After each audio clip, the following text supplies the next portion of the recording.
Well, good afternoon, everybody, and we are continuing our work in the externalization of the hierarchy, and today is the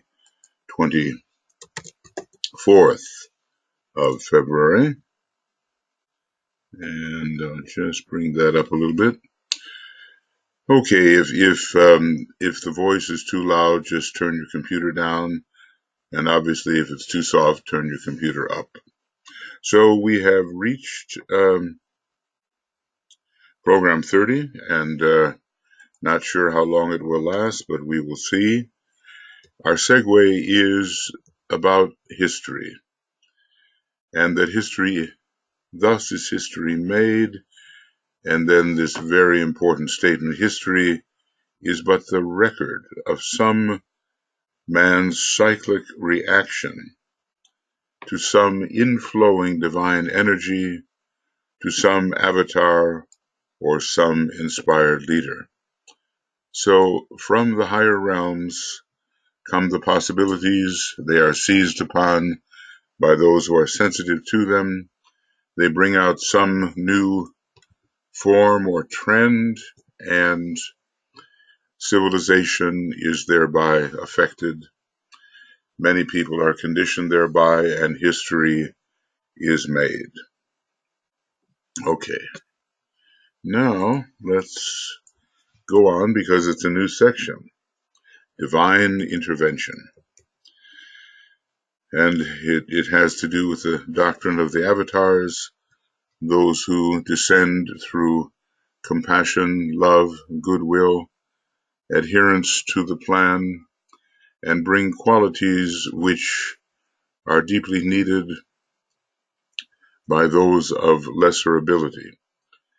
And this descent is for no selfish reason, nor is it for the reason of self-improvement. The descent is simply according to the need of those who await greater spiritual growth and possibilities.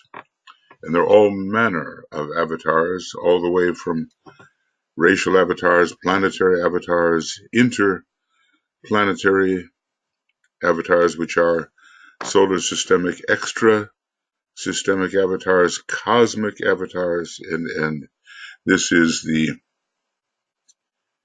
way the universal logos continues to give of its own nature to those emanations who have gone forth from itself and who really are itself. And on their path of return, they need these gifts, the gifts of the Spirit, as it were. In considering the subject of avatars, I would like to point out that, from the standpoint of mankind, at his present point of evolution, avatars are of two kinds. And this is from the standpoint of mankind. Obviously, even our solar logos has a kind of avatar which ministers to its needs, and beyond and beyond.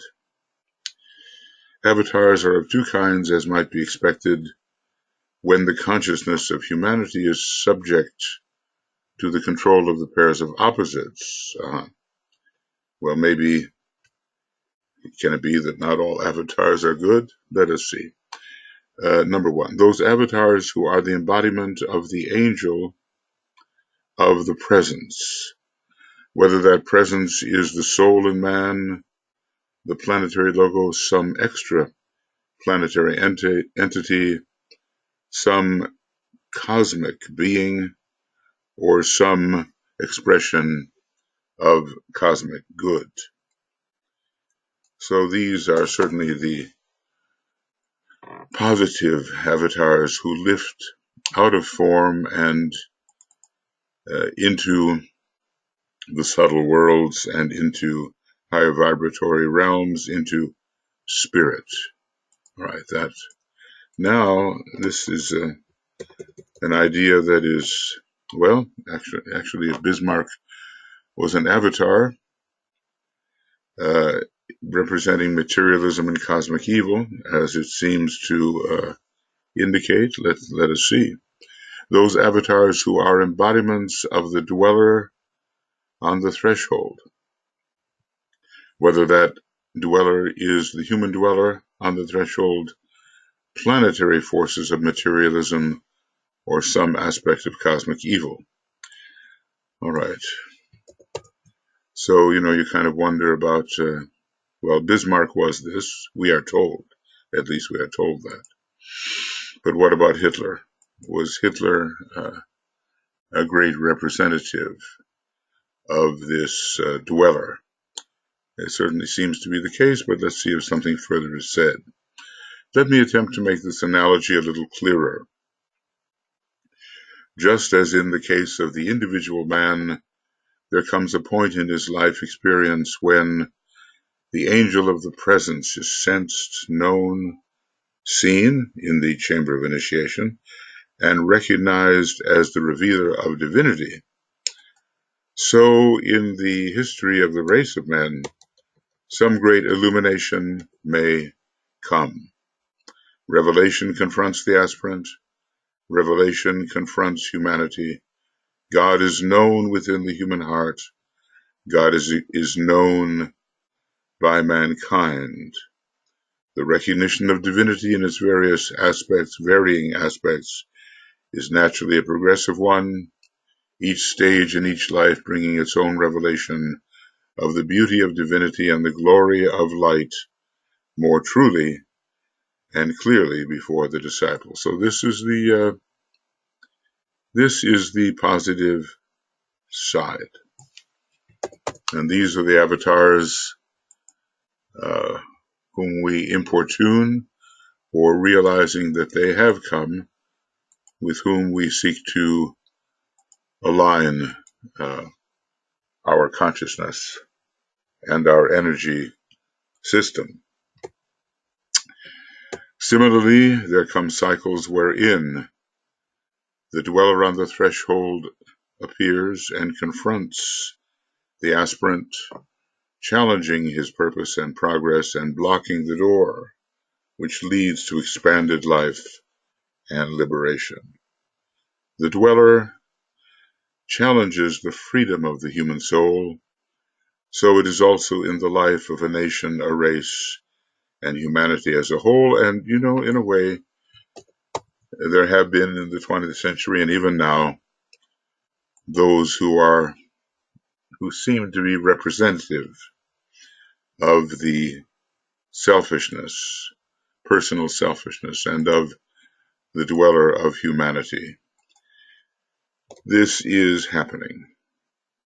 And we might say that it is possible for the individual to rise to the challenge. It is possible for humanity to recognize the challenge and rise to it. And between all of these, it is possible for a nation to recognize the challenge and rise to meet it.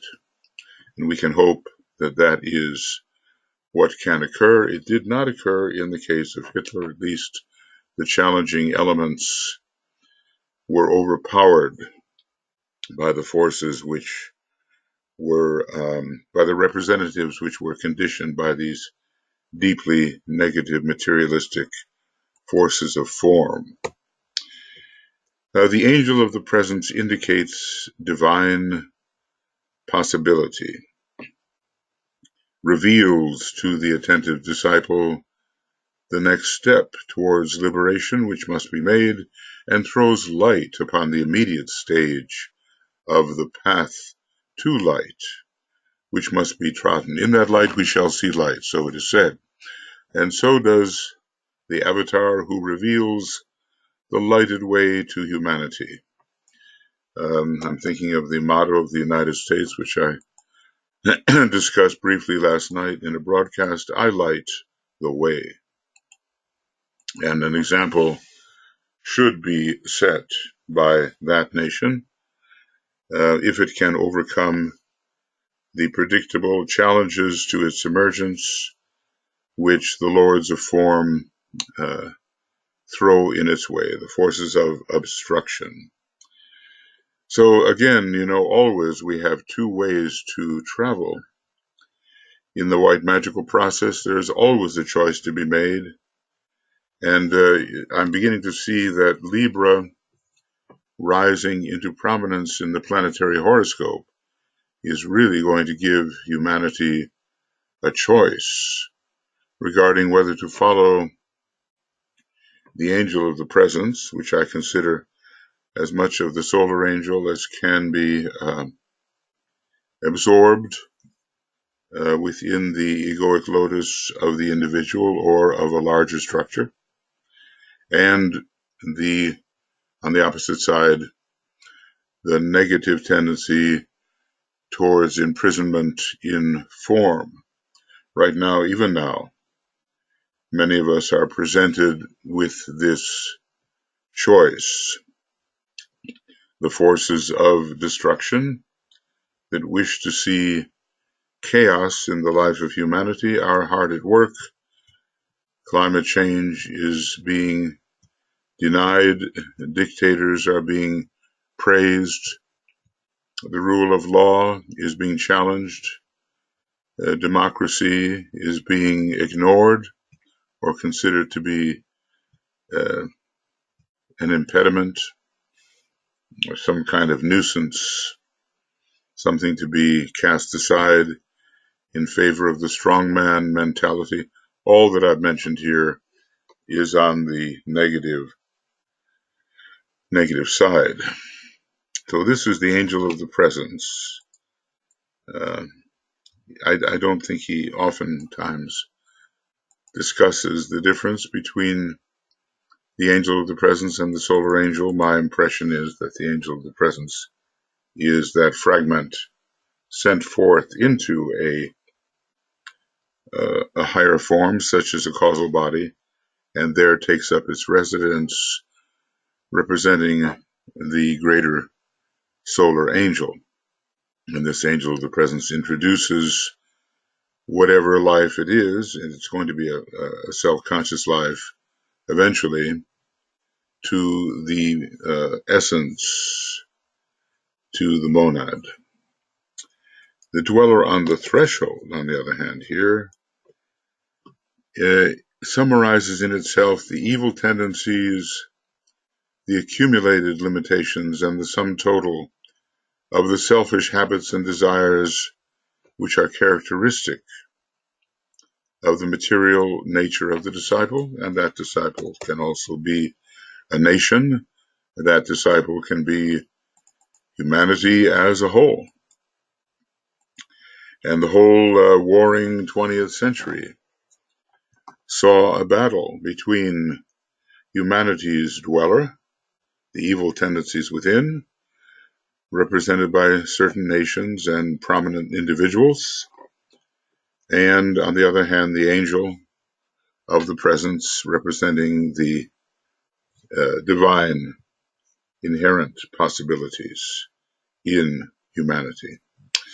The angel of the presence indicates the future possibility and the divine nature, and so does the avatar. Yes, that is something we just have to, it's very simple, we have to contrast these two tendencies and realize they are both operative now. And that's what he's doing. He's contrasting them in these sentences. The dweller on the threshold indicates the past with its limitations and evil habits, and so do the avatars who from time to time appear as the embodiments of evil and of the lower nature of mankind. And my brother, they do appear from age to age. We're told the cyclic sons of peace seem to be more on the side of the divine avatar, revealing divine possibilities, and the recurrent sons of war on the side of the dweller, representing Mars, and Mars is really the entire dweller. There's quite a battle going on between Earth and Mars, I think we can see. Mars is not a sacred planet, and it does represent the whole personality and all the lunar lords and the great lunar lord we call the personality. So if we went here to a treatise on cosmic fire and we went to page 1081, 1082 will do, we would see the cyclic sons of peace and the recurring sons of war. And we don't know those cycles, and it's probably better that we don't. But we seem to have recently experienced the influence of the recurring sons of war. They were driven back to a great extent, not exclusively, not entirely. And let us hope that according to prophecy, at least as prophecy indicates, a period of peace under the cyclic sons of peace is emerging. Not the soporific peace, the peace of those who are asleep in consciousness, not that peace, but a greater, a higher peace that has to do with the will of the deity. Well, and now he compares it to the individual, because what is true of the individual, although not in exact detail, is true of the greater life and still greater lives and still greater lives. And a holographic principle exists wherein the greater is reflected in the lesser, and when the lesser is studied, there are features of the greater that are indicated. So we have been confronted with representatives coming forth from the impulse of cosmic evil.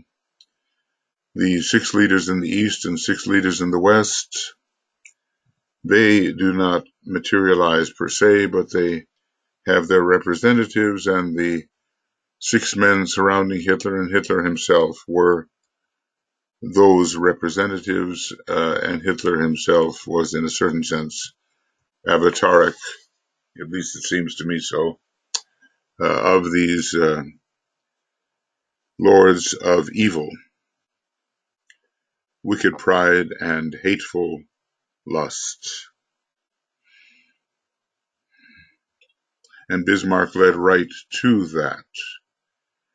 Was there an heir, a lesser kind of avatar to Lincoln, who was the balancing racial avatar to Bismarck? Maybe FDR, or at least that's the tendency, you see. And FDR would have been, just as Hitler was, a leader millions of years ago in the great battle of Kurukshetra in Atlantean times. It's amazing the continuity. And you contrast the quality of the 2 men. Well, there's a pair of 2s. You contrast Lincoln with Bismarck. I think they were born just 4 years apart. And Hitler and FDR were born just a few years apart. And they paralleled each other. We haven't had anything like that, anything like the quality of FDR in the United States presidency since that time. We haven't necessarily had evil men, though some have more tendency towards evil than others. And some have been well-intended, but none of them recently had the power of an FDR. Some cycles in a disciple's life present one aspect of a confrontation and some another. Okay? In one life, he may be entirely occupied with fighting the dweller on the threshold, or with orienting himself to the angel of the presence and permitting the divine conditioning energy to flow into him. let's mark that,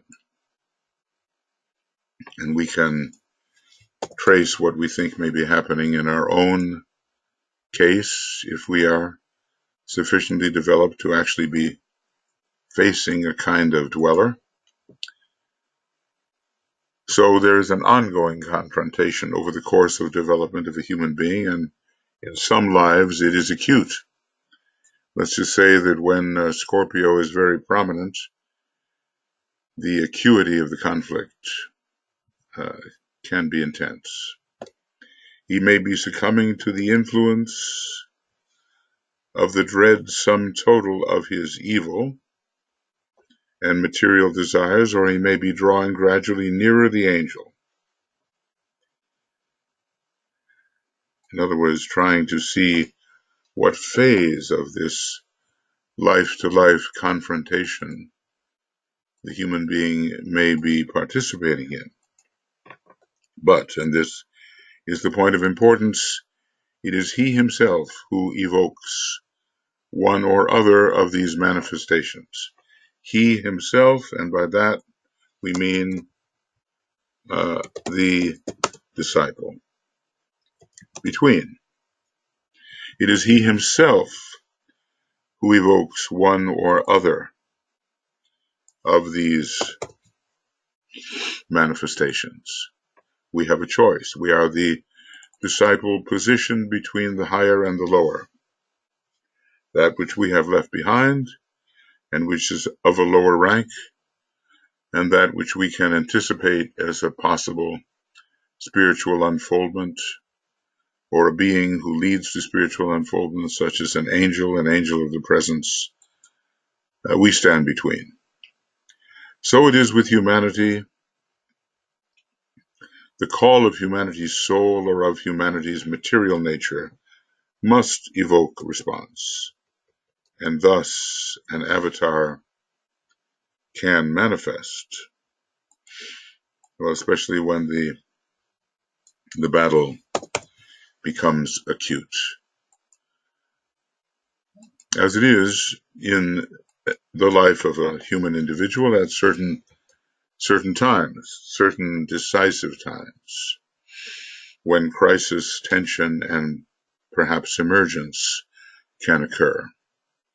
It is the magnetic appeal or the massed intent of the disciple or of humanity which produces the manifestation of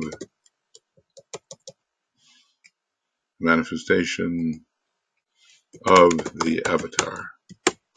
It is the magnetic appeal or the massed intent of the disciple or of humanity which produces the manifestation of the avatar at the 11th hour, after all has been offered along the direction of correct invocation. Then the supplementation can come forth and will come forth, and the saving energy will arrive. In a sense, although he tells us that the solar angel is not really an avatar, because there is much that the solar angel gains from the experience of supervising the human, so that is part of its motive. Nevertheless, there are many ways in which the response of the solar angel to the correct kind of invocation and to the expenditure in the line of good of all that a man can expend or spend is that solar angelic response is avataric. In other lives, the disciple may simply swing between the two poles of his being with no conscious effort, no direct confrontation, and no clear understanding of life purpose, and so does humanity. So DK is absolutely drawing a parallel here between the process of the individual and the process of humanity as a whole. And maybe, we might say when Libra is prominent, this swinging may occur when Scorpio is prominent, the battle is on. And I think we can see why. Scorpio is the warrior. It's characterized by that powerful Ray 4, and it has Hercules connected with it, Ray 1, and Libra maybe has not yet made the decision, or has not induced in the one that it conditions a decision. Well, we're heading into a Libran period. The interesting thing is we have been in the Scorpionic period. A great war has been fought, and even though we seem to be moving counter, or at least clockwise, Libra may be the indicator of the peace that is to be brought and the responsiveness to Shambhala, the true center of perfect peace. So here are the parallels, in the lives of the individual and in the lives of, the life of humanity. And we have to see where we are as individuals and make a judgment about where humanity may be. Okay, eventually, however, there comes a life wherein the disciple is confronted by both the dweller and the angel simultaneously, and a major conflict of his experience takes place. You could almost see this astrologically if Venus, the indicator of the angel, were opposed Mars, the indicator of the dweller.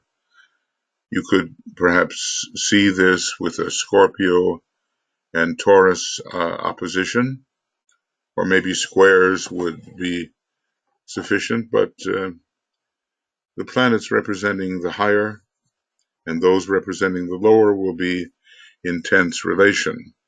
And Pluto also should be considered. If Pluto opposes Venus, if Pluto opposes the Sun, if Mars and Pluto are together, Mars, Pluto, and Saturn, for instance, it would be a lethal fight against the higher principles, but perhaps the higher course of action, the higher choice would prevail.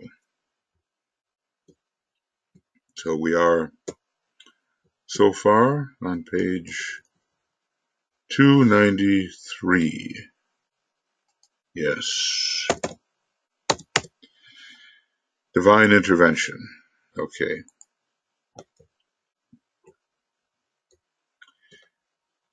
Avatars from two directions and leading in two directions, and human beings as representatives of these directions, and being therefore racial avatars, if they are strong enough and command enough attention and wield enough power. So the contrast goes on, and a choice must be made. He may fight against a very insistent temptation.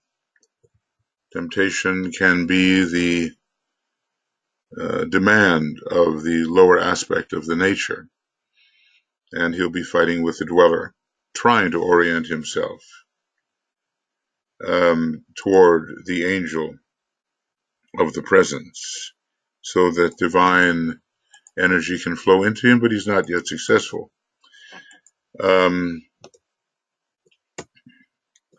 In other lives, he may be swinging. And in other lives, of the kind we just considered, eventually there comes a life wherein the disciple is confronted by both the dweller and the angel simultaneously, and this is really a major conflict. I'm recalling there was a disciple, he was a Taurus, and he had a lot of Libra and Leo in his nature, and he was told to seek out the good company of men, presumably rather than so many women that he was engaged with. And he was there in DK's group not because of his particularly advanced position, but because in a previous life he had made a tremendous sacrifice on behalf of DK. And the master says, we as the masters, he says this in various places, we are not ungrateful. And so that sacrifice secured for him the position of being included in DK's group. Now, he was a Taurus this time, in the terms of the sun sign.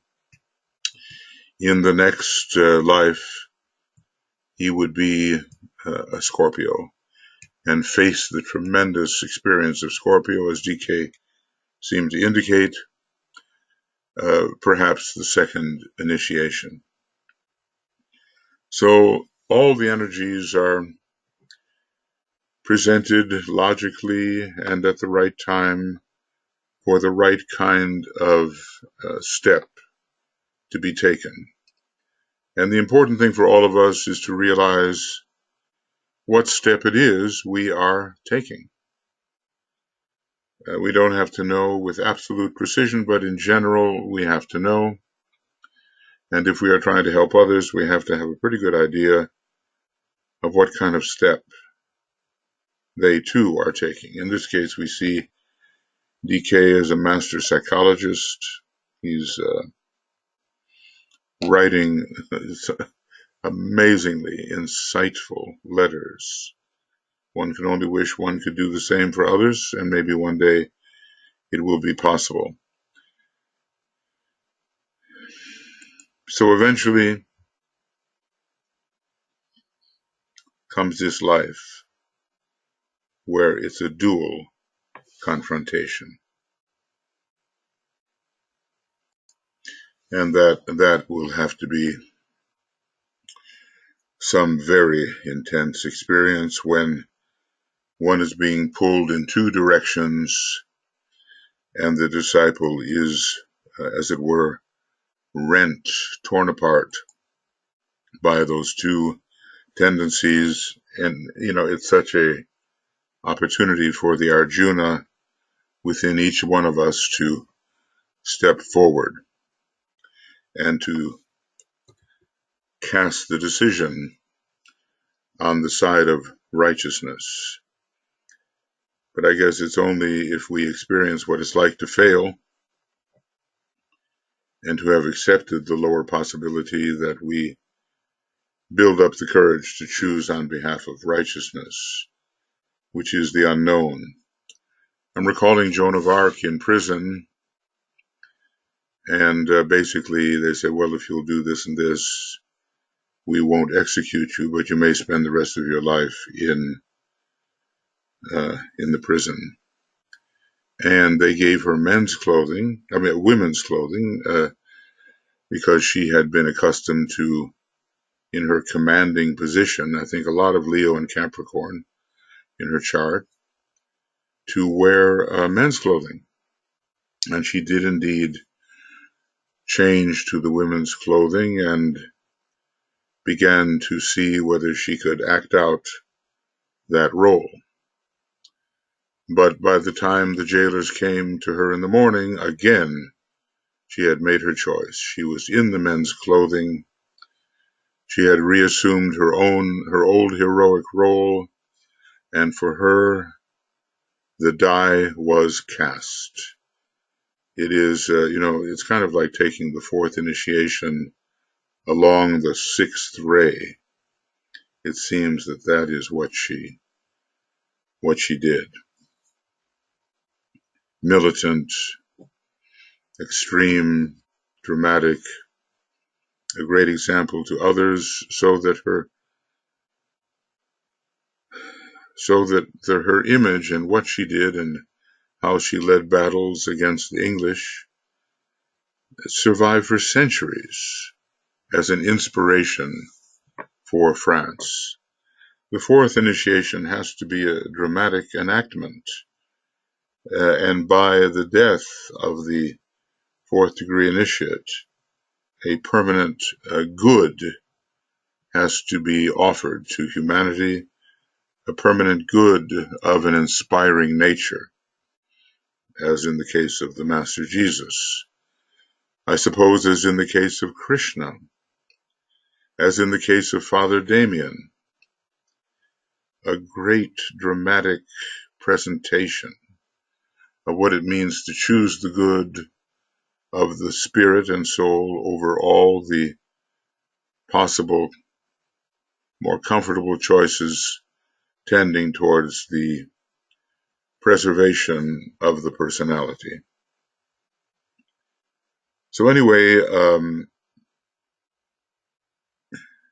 this major conflict occurs, and I've indicated astrologically how one might find it. It doesn't mean that when you look in the chart and you see it, it's necessarily occurring in the life of the individual to whom the chart pertains. But if the individual is judged as a very high individual and has shown in life that this possibility could exist, then we might be able to see the planetary arrangement as indicating it.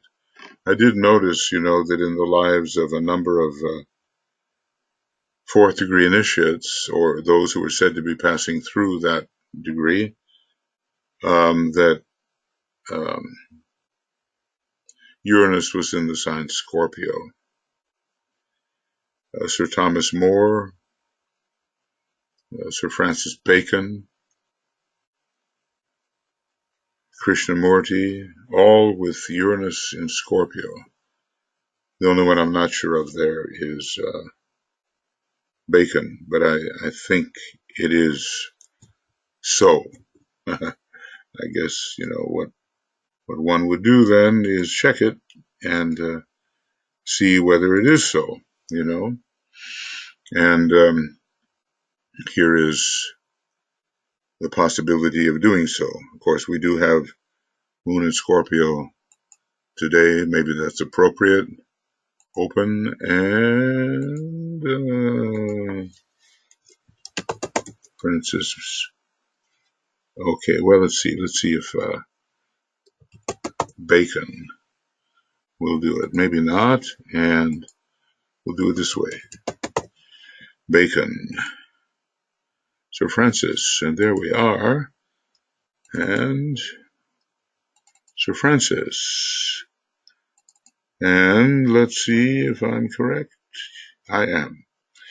It is Uranus in Scorpio. It was so in the case of Thomas More, the man for all seasons, I think an Aquarian and lots of Aries, and he went through that fourth degree.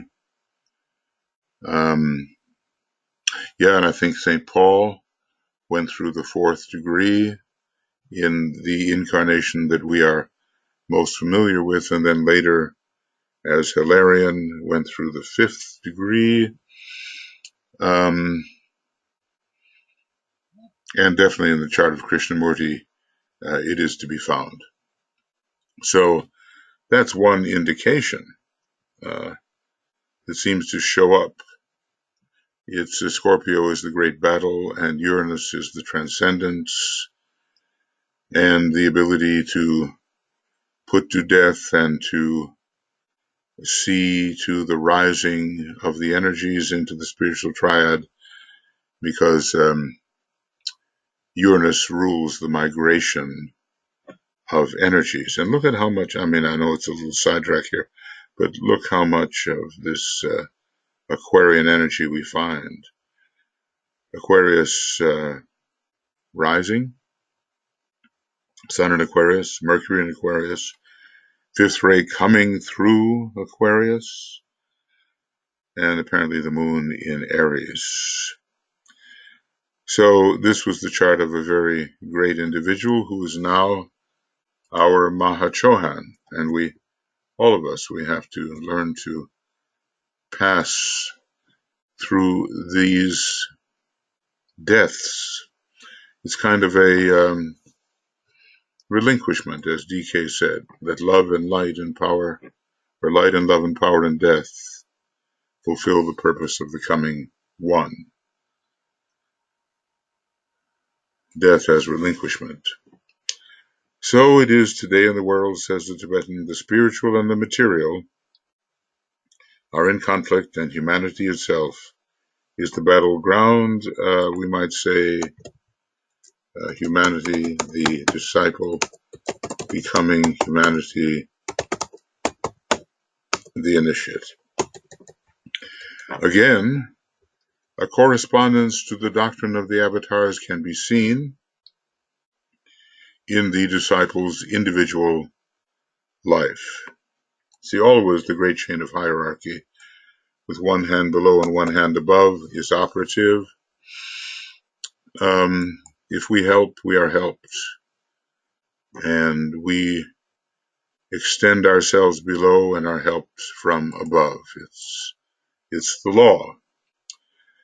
So, in this case, another correspondence, when he has achieved right desire and has made a true effort towards correct orientation, then when the conflict between good and evil is at its height, there comes a moment when he demands more light, more power, more understanding and liberation to take his next step forward. Now, we're told about St. Paul in relation to the fourth ray that his famous statement is applicable in the midst of the conflict, ray 4, having done all to stand. And that's it. They demand that you expend yourself according to the measure of the resources which you have at your control, at your behest, and then, having done all, to stand. And as I said, I believe he was passing through the fourth initiation, and when he made up his mind to go to Rome, and he knew probably that execution of some kind awaited him, it was a bit like the Christ turning his face towards Jerusalem, and Master Jesus knew that execution awaited him, and the Christ was going through still greater initiation, which really occurred in the Garden of Gethsemane, and not this time on the cross. I think his fourth initiation took place as Krishna when he was killed by the arrows of his enemies in an earlier period, maybe 5,000 years ago now. So when you spend yourself completely and all your resources have been oriented towards the good, and you have sacrificed them on behalf of the good, it creates a vacuum, and you can demand more light, more power, more understanding, and liberation to take the next forward step. Now, of course, none of us is really there, but we can apply it in our own way, given the expenditure of what we have and the need for greater life. So there is a sequence that relates to the acquisition of money, and it's use, demand, take. It's not demand, use, take. It's used, it's emptying the bowl, it's creating the vacuum. Then you're allowed to demand, then the descent, the supplementation, the avataric descent will occur, and then you can take and must take.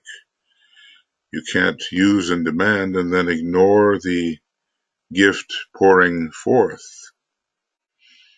So, going on with the Tibetan, when he can make this demand with firm intent and can stand steady and unafraid, and there's the keynote of the fourth ray, or a very important word, steadfastness.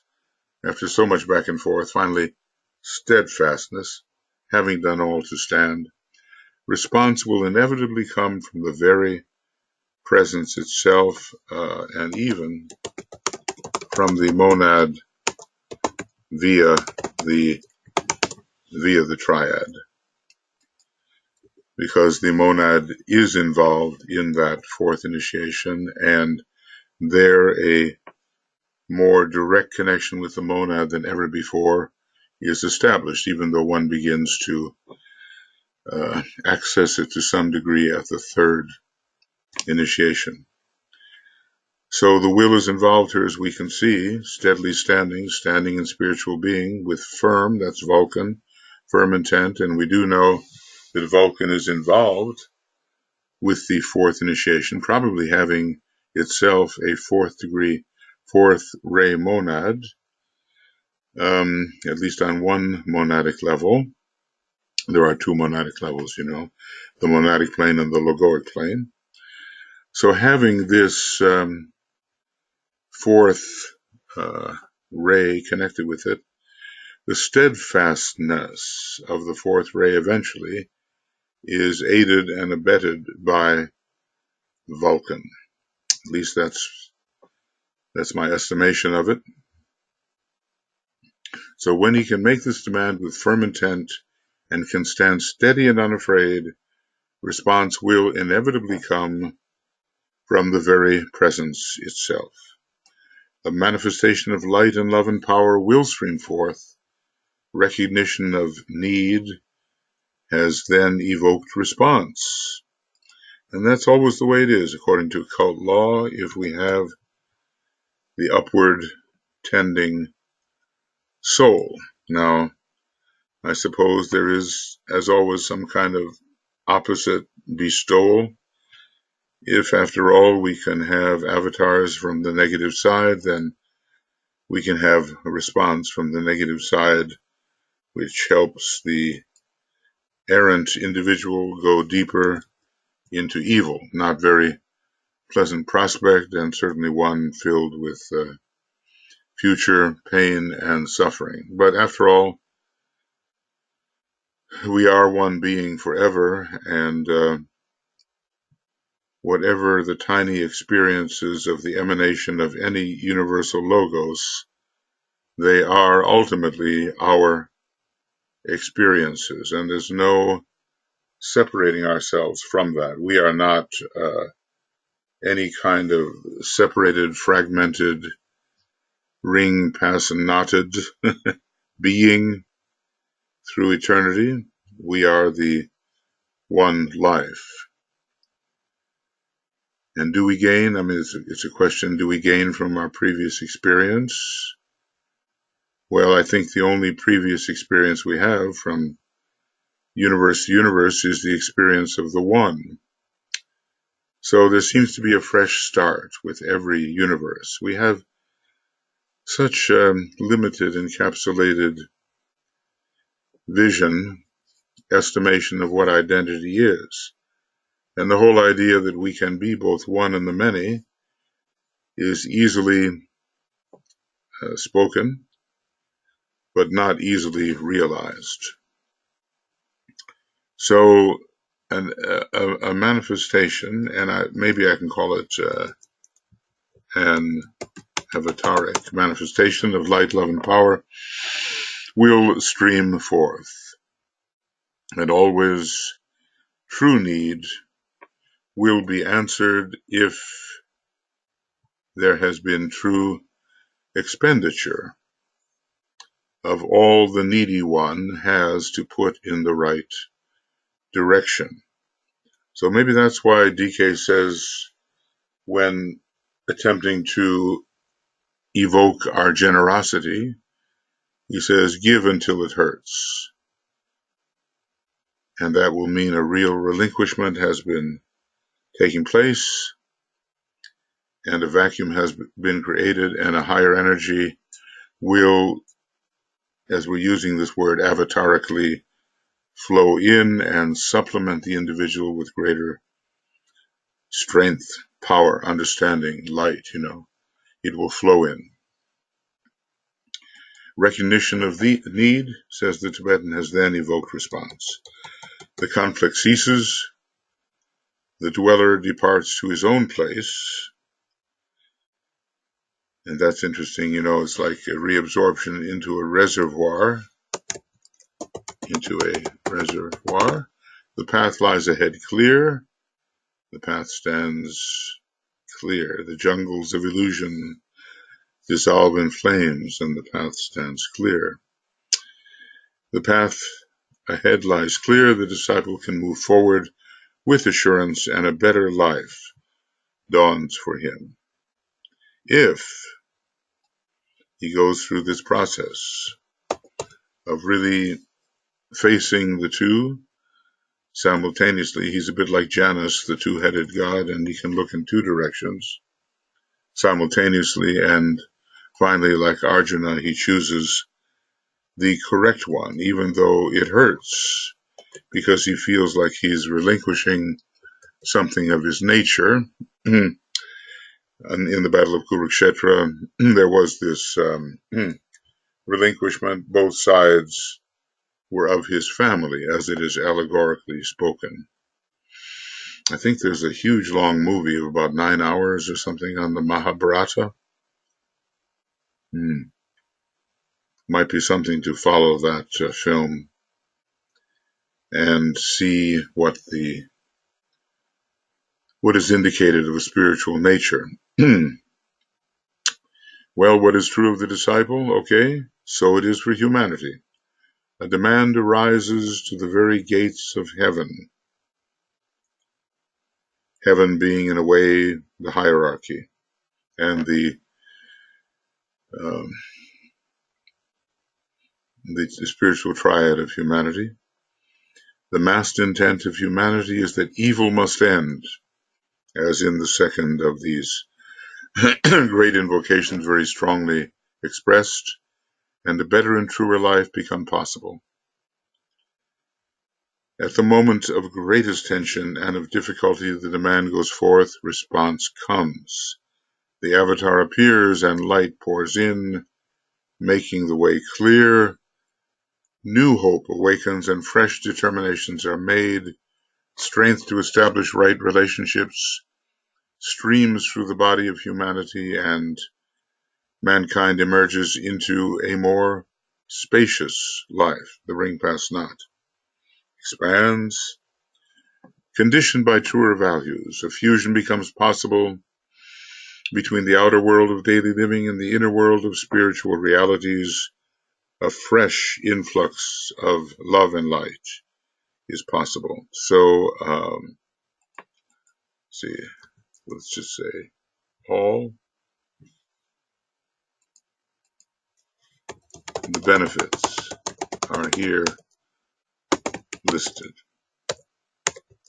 of carrying this through the right way. But there must be the very first law of the soul, the will to sacrifice, must be present. And you must have spent yourself entirely. Okay, after having spent itself entirely. Humanity, let's just say humanity was in late 1942 at the end of its rope, and had spent all. Thus, the response from the Lords of Liberation. So, in the hour of extremity, the demand rises to hierarchy, or into Shambhala even, because there are all these different heavens, and Shambhala itself is one of those heavens, as long as we define heaven differently than a place of rest and wish fulfillment. The massed intent of humanity, even, now and then, is that evil must end and a better and truer life become possible. And certainly in the higher realms, the capacity exists to meet that demand.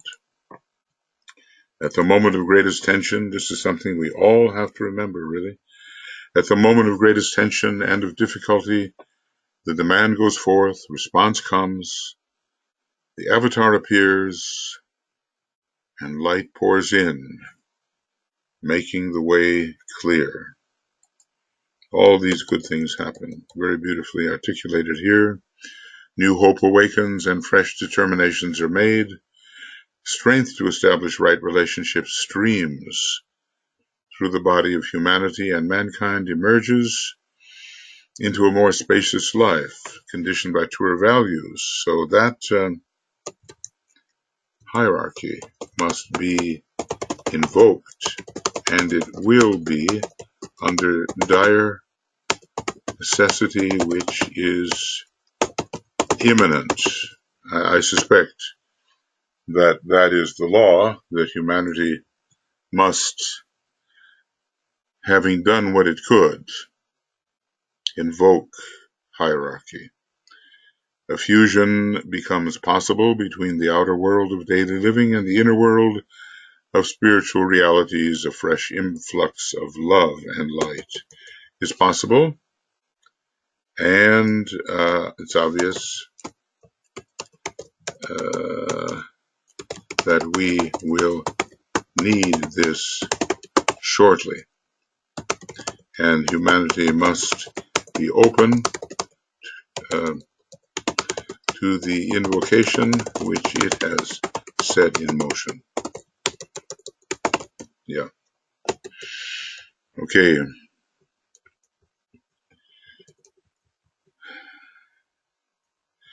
It might be pointed out that adequate tension in the life of humanity has been reached. Is it true now? Well, it certainly was true then. Adequate tension for invocation followed by the response, which is evocation. It has been reached.